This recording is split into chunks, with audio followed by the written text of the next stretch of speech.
Hi, I'm Dr. Nidhi Jailal. I'm an ophthalmologist. So diabetes mellitus is a disease where there's an excess of blood sugar levels. So what happens to our body when there's excess of something? Whatever is excess is going to become other metabolic byproducts.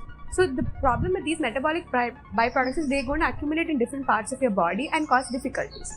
So now I'm coming to the eye. So coming to the eye, what happens is once because of these metabolic byproducts, it can affect the lens and cause opacification or lack of clarity to the lens, and this is called as cataract. Already in elderly people, cataract will develop. So diabetics who have cataract, their progression will be faster and they may develop it earlier. Whereas young patients who don't usually have cataract may develop cataract if they have diabetes. So that is about cataract. Then the main issue that occurs is these metabolic byproducts, it's also called as advanced glycation end products.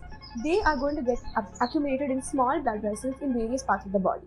All of us would have heard that there are kidney diseases which can occur because of diabetes. Similarly, the nerves can also get affected.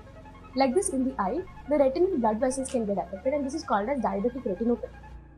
Diabetic retinopathy can cause something called as macular edema, which is basically accumulation of water within the retina. So this can cause a reduction in vision.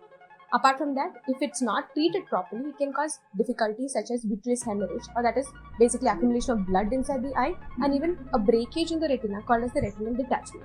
Both of these can cause permanent vision loss. So always make sure that there is prompt treatment for such patients. Then apart from this, diabetes can also cause a higher risk for developing something called as glaucoma.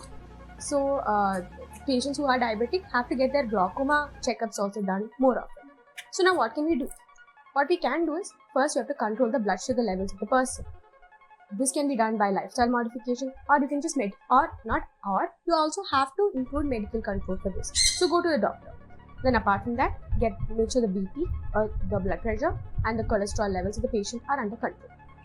Now coming to other things that we can do. Now, if the patient has developed cataract, you have to go ahead and do a cataract surgery.